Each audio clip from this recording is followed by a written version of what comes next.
Good morning, good afternoon, good evening, and welcome to Update 6.6. It's finally here.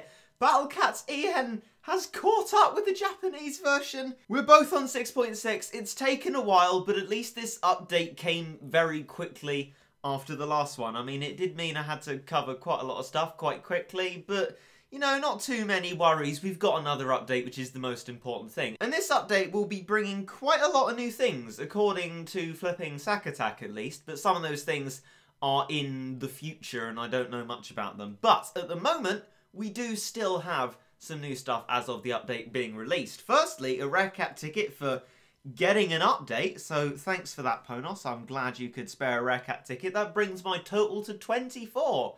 Because I haven't been spending them in, like, flipping ages. And we've got our Marin Mizzou, or Blue as I call it, from the Uber set, which is really all I wanted. I'm quite a fan of that one.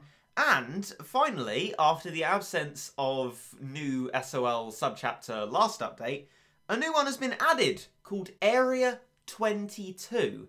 Now, I completed Grotesque Gallery, and, quite controversially, it is my favourite subchapter of all. I really like it because it's not very difficult, and that's why a lot of people didn't like it, but I, by comparison, really enjoyed it. So without further ado, I'm going to press on this new subchapter and have a look at what's in it. So the first level is Roswell Incident, so I assume this is sort of modelled around Area 51. I mean, I found out there was a Dragon Ball reference in Exosphere Beyond, the, you know the thing, which Matt Shea elaborated on, which I had no idea about. So there are probably loads of hidden references that I've never even understood, but I'm fairly sure this is modelled around sort of Area 51. And as you all probably well know with Stories of Legend, I am terrible, like really bad, really bad. And I could look up a tutorial as to how to do this level, or I could not look up a tutorial as to how to do this level. But I mean, seeming as I've been in the spirit of not taking advice recently after people accuse me of not listening when I do listen to them, I guess I'm gonna have to try and do this level myself in a sort of painful, all by myself kind of way, which has never really backfired before. I'm gonna go into it with my tester sort of normal slot. I have no idea what to expect. So I guess we just press attack, and into the battle we go. Right, we met with the green and grassy land, which is a welcome break from the spaciness. They've added starred aliens to this chapter! I mean, I shouldn't be surprised, like, it's the main thing of the update, and, you know, you'd think they would do that. But yeah, we've got Elite Shibalians and Metal Doges. Luckily, we've got Catasaurus for them. We haven't got anything explicitly anti-alien other than Megaphrodite, which would be a bit of overkill for Doges. But there's a mighty lot of them. And actually, we're under a bit of pressure here. I'm feeling a bit constrained by these Elite Shibalians. We are in a bit of shtuck here, especially as there is a lot of them. I'm gonna need to try again. Right, what can I do differently? Well, I have absolutely no idea. I mean, what will kill these? I don't have anything that's explicitly great against them, as I said before. Like, I have now actually officially got all the anti-starred alien treasure, but yet I am still in the shtuck. I am still in trouble, and my base health has practically halved, which isn't very encouraging. I mean, they're not on the base currently, and we've escaped from the initial wave, but there's more. There's always more. There's always loads more. It just is really testament to my ability level that I am getting stuck on a level full of Doges. The Elite Shibalians are gone. That's brilliant news, and now only Metal Doges remain. And of course, the Catasauruses are just going to brute force them instead of doing critical hits. Because proc rates! Oh yeah! Question is there anything inside the base? We haven't triggered anything yet, although there is a lot of health on the base, still 600,000 left. So I'm holding my breath, waiting. I assume there might well be, although this might be a treasure trap. I assume if people go into this Stories of Legend subchapter without having got any of the anti-starred alien treasure, they're gonna have a bit of a RNG XP reward, look at that. They're gonna have a bit of a problem because the starred aliens are gonna be a lot more difficult. Seeming as I've got all the treasure for them, I reckon that makes it considerably easier. And although I'm proud that I've managed to do the level, because I have managed to do the level by myself, everyone's going to play that down to it being an incredibly easy level. So you know what? Customer's always right. You win. The level is incredibly easy, and I should derive no sense of achievement from having beaten it. Now, I've found myself in a little bit of a problem, really, because today I didn't know the update was coming out. I was just farming my treasure on Beyond the Exosphere. I now have 45 out of 48 superior treasures on that. Problem is, I've spent nearly all my energy on it, as you could see from what I had earlier, and I was going to go to the end of another Stories of Legend subchapter to refill it. Unfortunately, I've actually been more proactive than I thought I had. So both the subchapters that I was going to finish off, Suburbs of the Dead 2-star and Body and Soul 2-star, I've done. So there is nothing that I'm at the end of, or can get to the end of, to replenish my energy.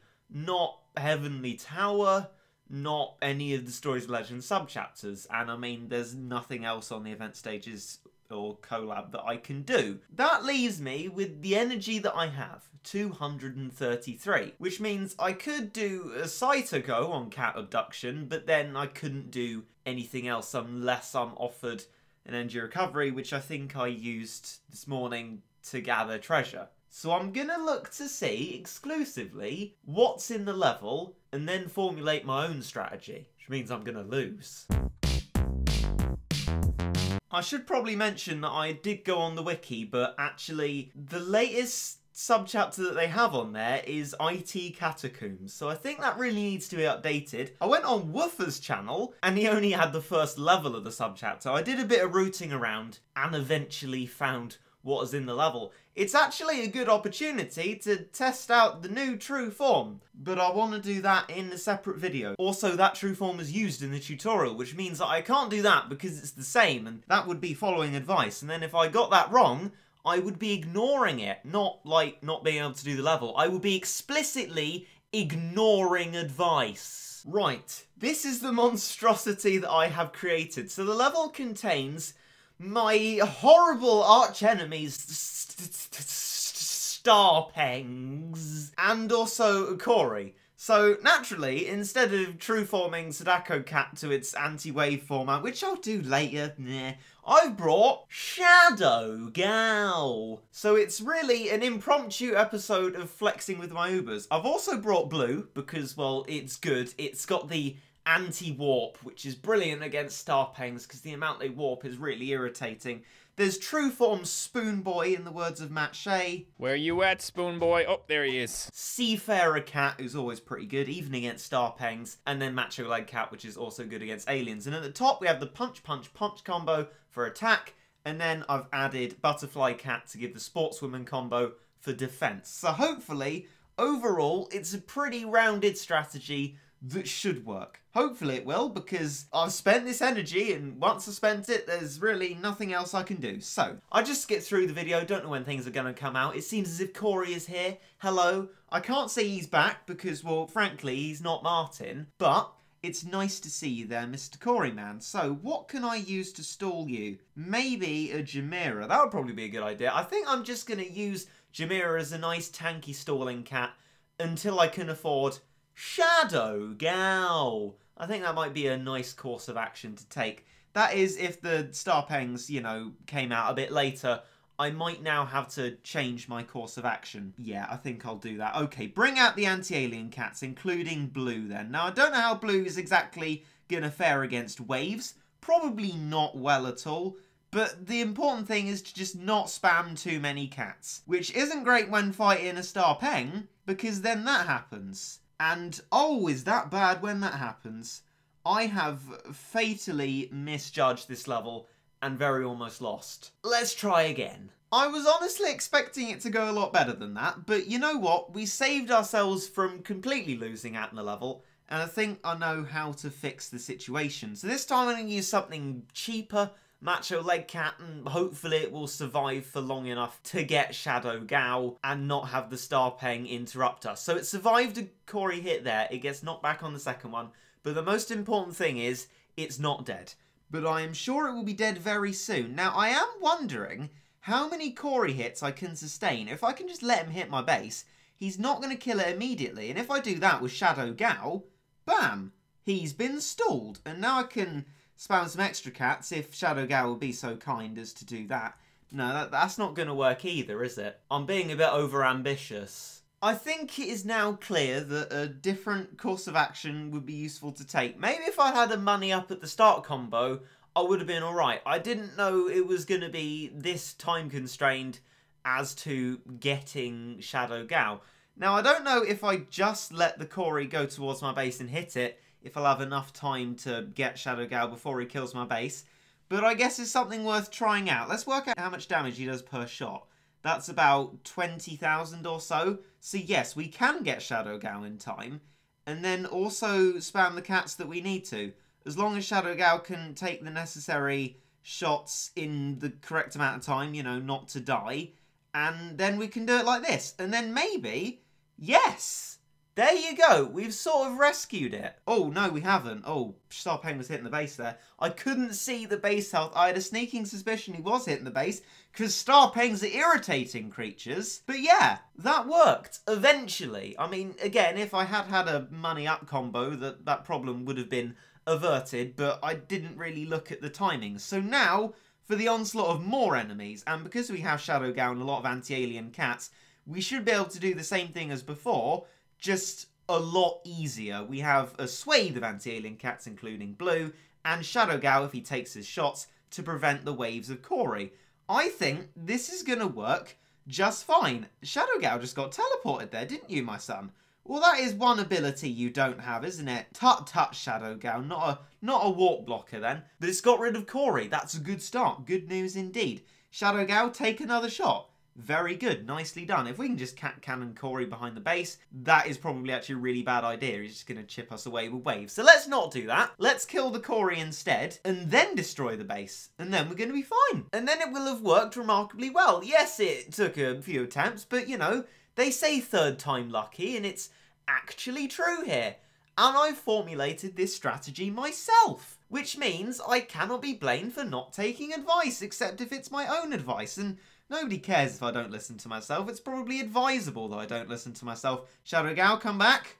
Shadow Gao. There we go. Right, so yeah, although Star Pengs are irritating, and I've had many run-ins of Corey in the past, this has gone decently well. Probably are simpler ways to do it, but this has worked, and I'm happy with that. And again, because I'm going to actually be able to do this level, my achievement is going to be diminished into, it's a really easy level, you have cats that make it really easy. But fine, okay, you win. It's a really easy level, and once again, I derive no sense of achievement from having beaten it. So that'll do this video on update 6.6. In other ones, I'm going to investigate the Sadako, True Form, and then the events that come along with 6.6, some of which sound very exciting and extremely scary indeed. So I'll keep you posted on those ones when they come out, probably several days after everyone else. But hey-ho, you know, hopefully it's worth the wait. It's probably not. But in any case, that's a new Stories of Legend subchapter. Having the treasure against starred aliens is obviously very helpful, as has proved here, the fact that I can actually do the levels